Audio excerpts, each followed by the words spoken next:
I've always been fascinated by the stories of ancient Rome's most influential figures, and today I'm diving into the life of a man who redefined wealth and power in the 1st century BC, Marcus Licinius Crassus, a name that might not be as familiar as Julius Caesar or Augustus, but trust me, his impact on history is no less significant. We're talking about a man so wealthy he could have bought the entire Roman army and still had change left over for a few palaces. So buckle up as we journey back to a time when togas were in fashion and one man's ambition knew no bounds.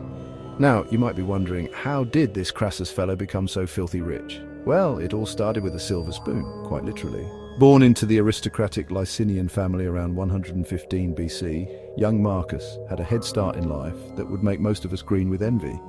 But being born rich and staying rich in ancient Rome were two very different ballgames.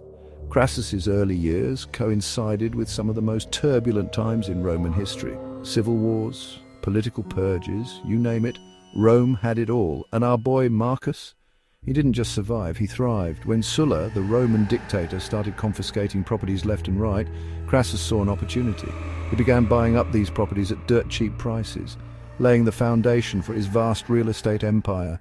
Talk about turning lemons into lemonade, or in this case, turning chaos into cold, hard cash. Crassus didn't stop at real estate. Oh no, this guy had his fingers in more pies than a baker on a busy Sunday.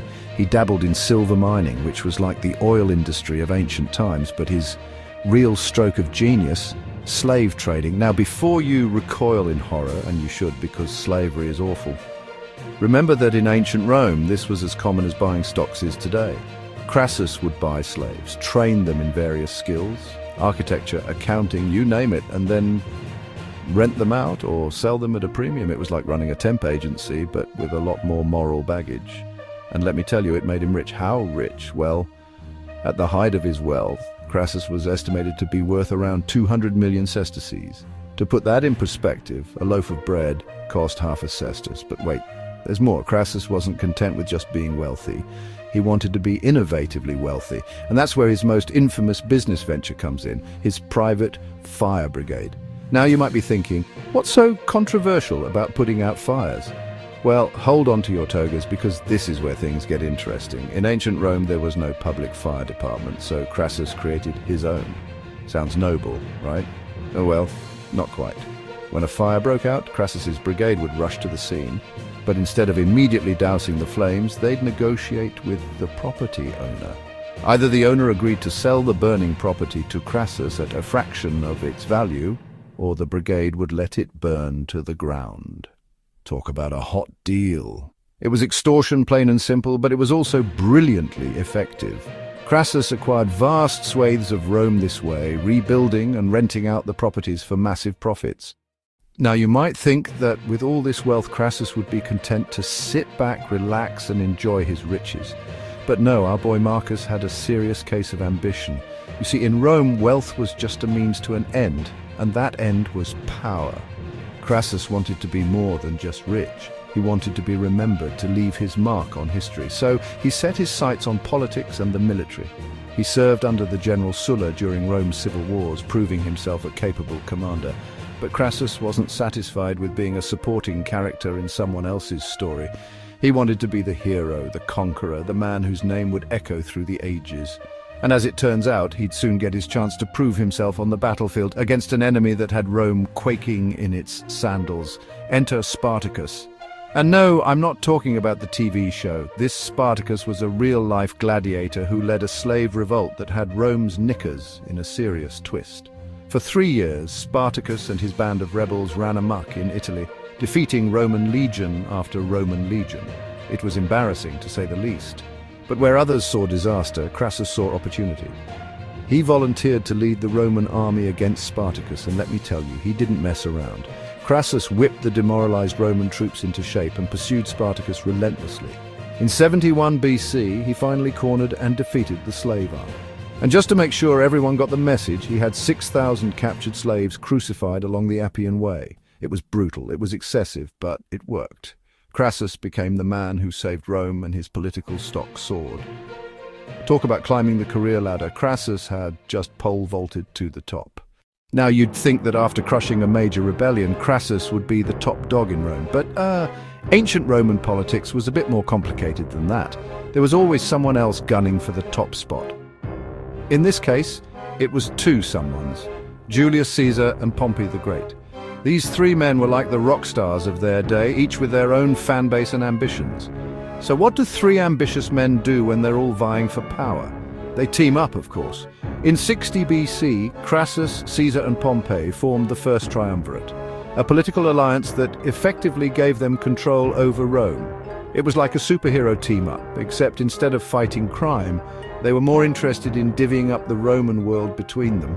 Crassus got Syria to govern, Caesar got Gaul, and Pompey got Spain. It seemed like a perfect arrangement.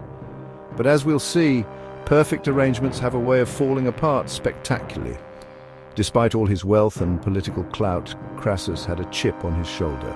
You see that while Caesar was off conquering Gaul and Pompey was basking in his military glory, Crassus felt he was being overshadowed. He wanted his own big military victory, something to rival the achievements of Alexander the Great. And he set his sights on Parthia, a wealthy kingdom in what's now Iran. In 53 BC, at the ripe old age of 62, Crassus set off on his Parthian expedition. Now, I don't know about you, but starting a major military campaign in your 60s doesn't seem like the wisest move. But Crassus was determined. He had visions of conquering all the way to India, of bringing back riches that would make his Roman fortune look like pocket change. It was ambitious, it was daring, and spoiler alert, it was going to end very, very badly. The Battle of Carrhae in 53 BC was where Crassus's dreams of military glory came crashing down.